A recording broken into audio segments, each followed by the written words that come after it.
Assalamualaikum warahmatullahi wabarakatuh. Perkenalkan, nama saya Wahyu Saputra, kelas 12 IPS 4. Di sini saya menjelaskan apa itu meja bundar. Diikuti oleh perwakilan dari Indonesia, Belanda, dan perwakilan badan yang mengurusi sengketa antara Indonesia, Belanda. Delegasi Indonesia pada KMB terdiri dari DRS Hatta sebagai ketua, Mr. Moroem, Profesor Dr. Mr. Supomo, Dr. Leimana, Mr. Ali Sastro Hamijojo, Ir Juanda, Dr. Sukiman, Mr. Suyono Hadinoto, Dr. Sumitro Jojo Hadikusumo, Mr. Abdul Karim Prigodikdo, Kolonel TB Simatupang, dan Mr. Muwardi. BFO atau disebut dengan Bijen Commerce Federal of Rijk yang mewakili berbagai negara yang diciptakan Belanda di Kepulauan Indonesia dipimpin Sultan Hamid II dari Pontianak. Belanda diwakili oleh MRJ H. van Merseven, sedangkan UNCI atau UNCI diwakili Critchley.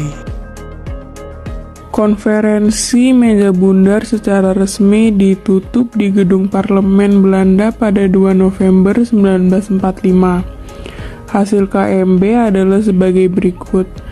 Kerajaan Belanda menyerahkan kedaulatan atas Indonesia yang sepenuhnya kepada Republik Indonesia Serikat dengan tidak bersyarat lagi dan tidak dapat dicabut, dan karena itu mengakui Republik Indonesia Serikat sebagai negara yang merdeka dan berdaulat.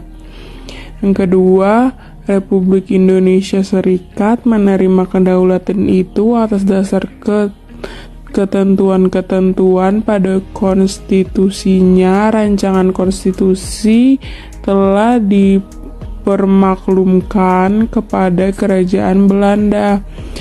Ketiga, kedaulatan akan diserahkan selambat-lambatnya pada tanggal 30 Desember 1949.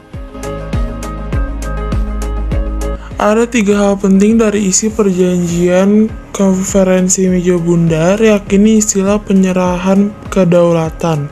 Kata ini membuktikan bahwa Belanda tidak pernah mengakui proklamasi kemerdekaan Republik Indonesia 17 Agustus 1945. Meskipun telah banyak negara mengakui keberadaan Indonesia sebagai bangsa merdeka sejak tanggal tersebut, Belanda hingga perundingan konferensi Meja Bundar tidak pernah mengakui kedaulatan Republik Indonesia. Kata penyerahan kedaulatan adalah istilah yang menyiratkan arti bahwa dalam sejarah pertikaiannya dengan Indonesia, pihak Belanda tidak pernah kalah melawan Indonesia.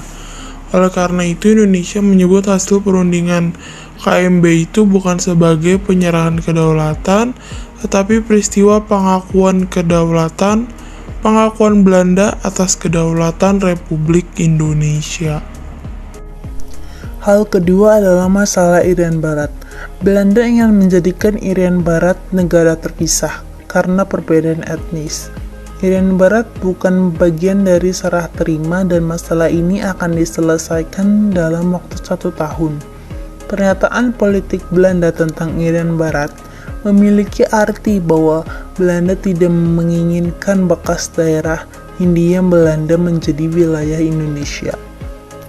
Ketiga, pernyataan politik Belanda tentang Republik Indonesia Serikat memberi arti bahwa Belanda tidak pernah mengakui keberadaan Negara Kesatuan Republik Indonesia. Belanda menginginkan Indonesia sebagai negara federal sebab di Indonesia Belanda telah menciptakan negara-negara boneka yang suatu saat di kemudian hari Indonesia terpecah belah. Pernyataan politik tersebut membuktikan bahwa Belanda tetap menggunakan politik divide et impera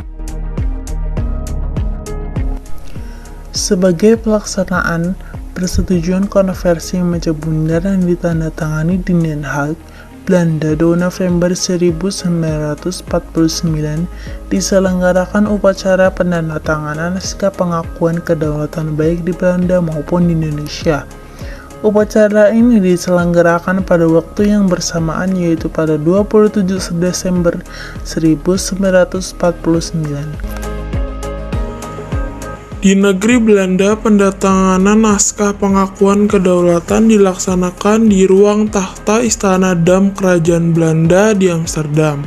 Ratu Juliana, PM Dr. Willem Drees, Menteri Seberang Lautan MRA Sassen, dan Muhammad Hatta membubuhkan tanda tangan pada naskah pengakuan kedaulatan. Sultan Hamengkubuwono IX dan A.H. Loving, Wakil Tinggi Mahkota, membubuhkan tanda tangan pada naskah pengakuan kedaulatan. Pada tanggal yang sama pula di Yogyakarta dilakukan penyerahan kedaulatan dari Republik Indonesia kepada Republik Indonesia Serikat.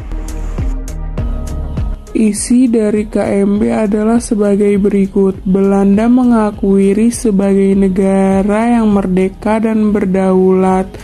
Kedua, pengakuan kedaulatan dilakukan selambat-lambatnya tanggal 30 Desember 1949. Yang ketiga, masalah Irian Barat akan diadakan perundingan lagi dalam waktu 1 tahun setelah pengakuan kedaulatan RIS. Yang keempat, antara RIS dan Kerajaan Belanda akan mendapatkan hubungan Uni Indonesia Belanda yang dikepalai Raja Belanda. Yang kelima, kapal-kapal perang Belanda akan ditarik dari Indonesia dengan catatan beberapa korvet atau kapal perang kecil akan diserahkan kepada RIS.